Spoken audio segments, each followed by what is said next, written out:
सब जानते हैं कि आज 30 जनवरी है और 30 जनवरी को हम पूरे देश में, पूरी दुनिया में बलिदान दिवस के रूप में याद करते हैं। हमारे राष्ट्रपिता, हमारे बापू महात्मा गांधी को याद करते हैं और यह संकल्प लेते हैं कि मरते दम तक उनके आदर्शों पर चलेंगे। और उनका आदर्श था सत्य और अहिंसा, न्याय और एकता। और उनकी जो एकता की बात थी, उस एकता की बात के चलते ही जिनके आखिरी क्षण में भी मुंह से हे राम निकला था, उनको एक आतंकवादी कायर नाथू राम ने हत्या करने का काम किया था। यह आज हम सब लोगों को समझना पड़ेगा कि आज हमारे देश में जिस तरीके से नफरत का माहौल पैदा किया गया है, जिस तरीके से इंसान को इंसान से लड़ाया जा रहा है, यही साजिश किसी जमाने में अंग्रेज किया करते थे। अंग्रेज भारत के लोगों को आपस में लड़ाते थे, हिंदू मुसलमान करवाते थे, मंदिर मस्जिद करवाते थे और फूट डाल करके हमारे ऊपर 200 साल तक राज किया था। एक बार फिर से जो लोग आजादी के आंदोलन में हिस्सा नहीं लिए, जिन्होंने इस देश के लिए शहादत नहीं दी, जो जेलों में नहीं गए, फांसी पे नहीं चढ़े, वो लोग जो उस वक्त अंग्रेजों की मुखबिरी किया करते थे, आज गद्दी पर बैठ करके फिर से लोगों को आपस में लड़ा रहे हैं, लोगों के बीच में नफरत फैला रहे हैं। बोलिए, ऐसा है कि नहीं है? नफरत फैल रहा है ना? कौन फैला रहा है? नहीं नहीं नहीं, मोदी अकेले उसमें शामिल नहीं है, उसके साथ वो सब लोग शामिल हैं जो आज समाज को बांटने का काम करते हैं, समाज को आपस में लड़ाने का काम करते हैं। वो सब लोग इसमें शामिल हैं। तो आप सब लोगों से मैं ये आग्रह करना चाहता हूं, आप सब जानते हैं कि कांग्रेस पार्टी ने, भारतीय राष्ट्रीय कांग्रेस ने अंग्रेजों से लड़ करके इस देश को आजादी दिलाई। आजादी दिलाई कि नहीं दिलाई? देश आजाद है ना? कौन आजाद कराया देश को? कांग्रेस ने इस देश को आजाद कराया। और आज एक बार फिर से जब देश में नफरत फैल रही है, उस नफरत के खिलाफ हमारे नेता श्री राहुल गांधी ने कन्याकुमारी से लेकर के कश्मीर तक पैदल चले वो, और उन्होंने कहा कि डरने की जरूरत नहीं है, डरो मत। इस समाज के भीतर जो न्याय है, लोगों का जो हक है, उसके लिए आपको संघर्ष करना पड़ेगा, उसके लिए आपको लड़ाई करनी पड़ेगी। राहुल जी ने कहा कि अगर देश में नफरत फैल रही है तो हमको मोहब्बत की आवाज को बुलंद करना पड़ेगा। और कन्याकुमारी से लेकर के कश्मीर तक उन्होंने भारत जोड़ो यात्रा की, भारत जोड़ो पद यात्रा की। जब भारत जोड़ो पद यात्रा हो गई, तब यह प्रश्न हमारे सामने था कि कौन सी ऐसी चीजें हैं जिससे यह देश ताकतवर बनेगा, इस देश को शक्ति मिलेगी। और यह जो आजकल रोजगार विहीन समझते हैं ना? रोजगार विहीन का मतलब यह है कि गृह मंत्री का बेटा बीसीसीआई का सेक्रेटरी बन जाएगा और आपके बाल बच्चा को कुछ नहीं मिलेगा।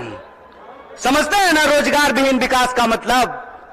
यह जो रोजगार विहीन विकास है, इस रोजगार विहीन विकास में इस देश के जो आम आवाम हैं, उनके बच्चों का, उनके जीवन यापन का मुद्दा कैसे हल होगा। इसीलिए यह बात कांग्रेस पार्टी ने उठाई कि समाज के हर तबके को भागीदारी देना पड़ेगा। और भागीदारी देने के लिए यह जरूरी है कि हमको देखना पड़ेगा कि समाज की रीढ़ किनको माना जाता है, देश का रीढ़ किसको माना जाता है। आप सब जानते हैं कि भारत दुनिया का सबसे युवा राष्ट्र है। भारत सबसे युवा राष्ट्र है, लेकिन इस देश के युवाओं के साथ अभी यह हो रहा है कि आप पढ़ाई करते हैं, दिन रात तैयारी करते हैं, लेकिन जब नौकरी की बारी आती है तो नौकरी नहीं मिलता है। जब एग्जाम होता है तो प्रश्न पत्र लीक हो जाता है और पैसा लेकर के, घूस लेकर के सीट बेच दिया जाता है। बोलिए, युवाओं के साथ बेईमानी हो रही है कि नहीं हो रही है?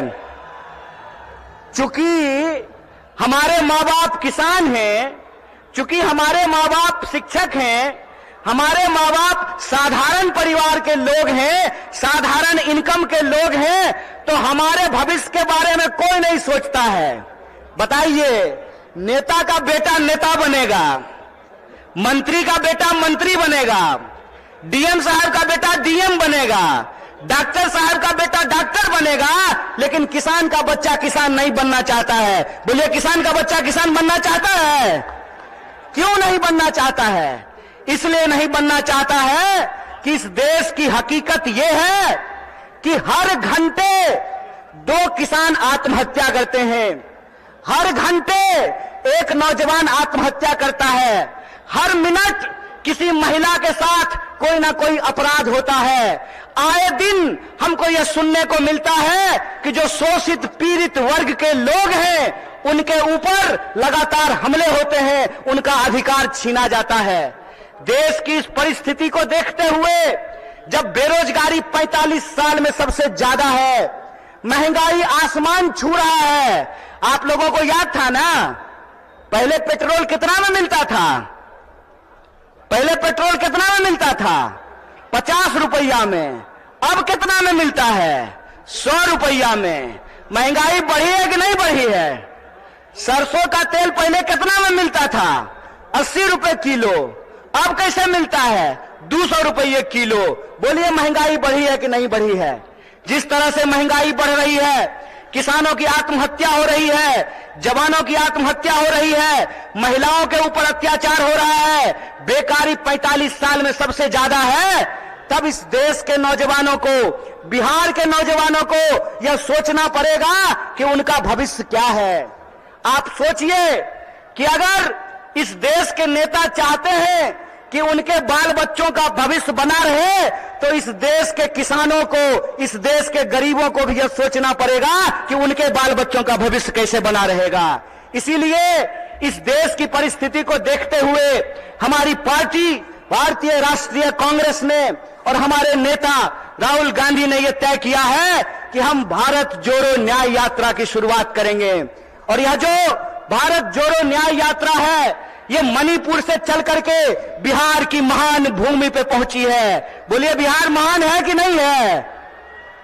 लेकिन आजकल बिहार को बदनाम भी कर दिया गया है। बदनाम नहीं कर दिया गया है? आज हमको मीडिया के एक साथी पूछ रहे थे कि नीतीश जी आपको छोड़ करके चले गए, इस पर आप क्या कहना चाहते हैं?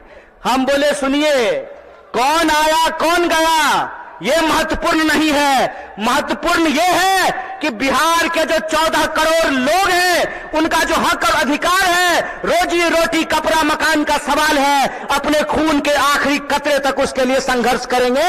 ये हमारा कमिटमेंट है, ये हमारा संकल्प है।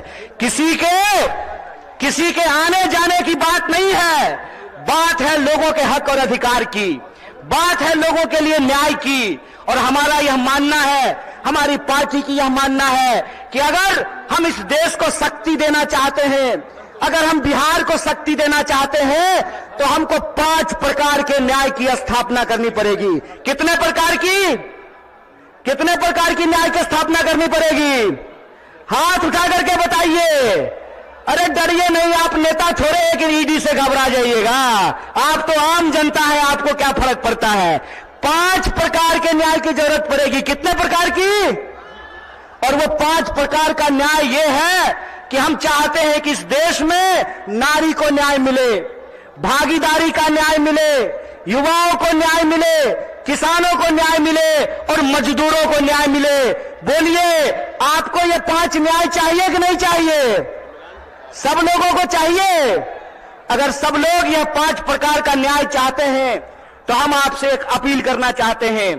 एक बात जान लीजिए, इस देश में कुछ भी इस देश के आम लोगों को कुछ भी बिना संघर्ष के नहीं मिला है। हमारी आजादी के लिए भी लोगों को अपनी जान गंवानी पड़ी। बिहार के लोग जानते हैं कि अपने हक और अधिकार के लिए संघर्ष करना पड़ता है।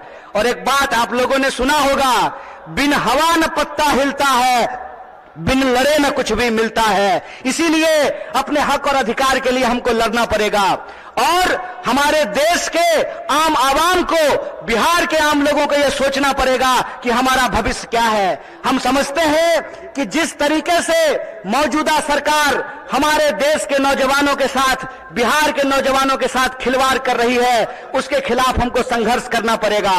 आप सब सोच करके बताइए, अग्निवीर लाई सरकार और अग्निवीर में सरकार ने कहा कि 4 साल के लिए नौकरी देंगे। क्या सिपाही जी, 4 साल के लिए आपको नौकरी मिलेगा, लीजिएगा 4 साल का नौकरी। और यहां मंच पे बहुत सारे एमएलए साहब बैठे हुए हैं, बहुत सारे एमपी साहब बैठे हुए हैं। प्रधानमंत्री बनेगा 5 साल के लिए और सेना का जवान बनेगा 4 साल के लिए। बोलिए बेईमानी है कि नहीं है? ये अगर बेईमानी है तो बेईमान को बेईमान कहना चाहिए कि नहीं कहना चाहिए? चोर को चोर कहना चाहिए कि नहीं कहना चाहिए?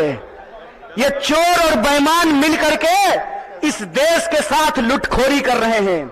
इसीलिए हम आप तमाम नौजवानों से यह अपील करना चाहते हैं कि एक तो हमको नौकरी नहीं देते हैं, दूसरा हमको शिक्षा नहीं देते हैं, तीसरा किसानों को उनके फसल का दाम नहीं देते हैं, चौथा मजदूरों को न्यूनतम मजदूरी नहीं देते हैं, और पांचवा इस देश की जो आधी आबादी है उसको समान जीने का अधिकार नहीं देते हैं। मैं पूछना चाहता हूं, डॉक्टर बाबा साहब भीमराव अंबेडकर ने संविधान बनाया, कांग्रेस पार्टी ने संविधान बनाया, और उस संविधान की ताकत यह है कि डीजीपी का वोट एक होता है ना? क्या बोलिए न सिपाही जी, घबराइए नहीं, डरिए नहीं। डीजीपी का वोट एक होता है ना, और आपका भी वोट एक होता है, मुख्यमंत्री का भी वोट एक होता है, और रिक्शा चलाने वाले का भी वोट एक होता है, जूता सिलने वाले का भी वोट एक होता है। यह जो वोट का अधिकार है, इस वोट के अधिकार का हमको इस्तेमाल करना पड़ेगा। अगर वो हमारे वोट का इस्तेमाल कर रहे हैं अपने बच्चों का भविष्य बनाने के लिए, तो आपको अपने वोट का अधिकार का इस्तेमाल करना पड़ेगा अपने बच्चों का भविष्य बनाने के लिए। और आपको इस सवाल का जवाब इस देश की हुक्मरान से पूछना पड़ेगा कि आप एमपी बनिएगा 5 साल के लिए, आप मिनिस्टर बनिएगा 5 साल के लिए, आप प्रधानमंत्री बनिएगा 5 साल के लिए, और हमको सेना में देखिएगा 4 साल का नौकरी। यह नौकरी हमको बर्दाश्त नहीं है। हमको आपको परमानेंट नौकरी देना पड़ेगा, ठेके की नौकरी बंद करनी पड़ेगी। और जिसको परमानेंट नौकरी मिला हुआ है, जिसको परमानेंट नौकरी मिला हुआ है, अगर नेताओं को पेंशन मिल सकता है तो आपको शिक्षकों को भी पेंशन देना पड़ेगा, आपको सरकारी नौकरियों में भी काम करने वाले लोगों को पेंशन देना पड़ेगा। अगर इस देश के पूंजीपतियों का 12 लाख करोड़ कर्जा माफ किया जा सकता है तो आपको किसानों का कर्जा माफ करना पड़ेगा, उनके फसल का पूरा दाम देना पड़ेगा। अगर इस देश में सबको न्यूनतम मजदूरी मिल सकती है तो हम कहते हैं कि मजदूरों को भी न्यूनतम मजदूरी देना पड़ेगा। रोज बरोज नया जो है ड्रामा गढ़ करके लोगों का अधिकार ये छीन रहे हैं। आप लोग वो जादूगरी देखे हैं ना, कि जादूगर इधर से कहेगा गिली गिली पम पम छू और पॉकेट से कबूतर निकाल देगा। टीवी आजकल हमारे साथ वही कर रही है। जब भी आप टीवी खोल करके देखिएगा, आपके मुद्दे गायब कर दिए गए हैं। सुबह से लेकर के शाम तक बहस चलेगी, कौन शपथ ले रहा है, कौन शपथ नहीं ले रहा है। सुबह से लेकर के शाम तक लोगों के मुद्दों को भटका करके और आम लोगों का जो बुनियादी सवाल है, रोजी का सवाल, रोजगार का सवाल, रोटी का सवाल, कपड़ा का सवाल, मकान का सवाल, इन सवालों को गुमराह किया जाता है। इसीलिए हम पूर्णिया के आम लोगों को और बिहार के आम लोगों को एक अपील करना चाहते हैं। हम जानते हैं कि बिना लड़ाई के कुछ नहीं मिलता है, तो हमको अपने न्याय के लिए और अपने आने वाली पीढ़ी के न्याय के लिए संघर्ष करना पड़ेगा। बोलिए, आप इसके लिए तैयार हैं? न्याय करेंगे अपने साथ, अपने आने वाली पीढ़ी के साथ। तो आखिरी बात बोल करके अपनी बात को मैं खत्म करूंगा। मैं पहली बार रंगभूमि मैदान में नहीं आया हूं। ये तीसरी बार है जो मैं रंगभूमि मैदान में आप तमाम लोगों के बीच में आया हूं। मंच अलग है, लोग अलग हैं, लेकिन मुद्दा वही है। और तब भी हमने आपसे वादा किया था कि इस देश की आजादी पे जब जब आंच आएगी, आपका बच्चा जो आपका नमक खाया है, आपके हक और अधिकार के लिए सड़कों पर उतरेगा। इसीलिए आप तमाम बिहार वासियों को, पूर्णिया वासियों को, सीमांचल वासियों को अपील करना चाहता हूं कि आप तमाम लोगों को 5 न्याय के लिए, इस देश की शक्ति देने के लिए आपको संघर्ष करना पड़ेगा। और इस संघर्ष में अगर हम संघर्ष करेंगे तो जरूर जीतेंगे। इन्हीं शब्दों के साथ अपनी बात को खत्म करूंगा। शुक्रिया। इनकलाब जिंदाबाद। जय हिंद।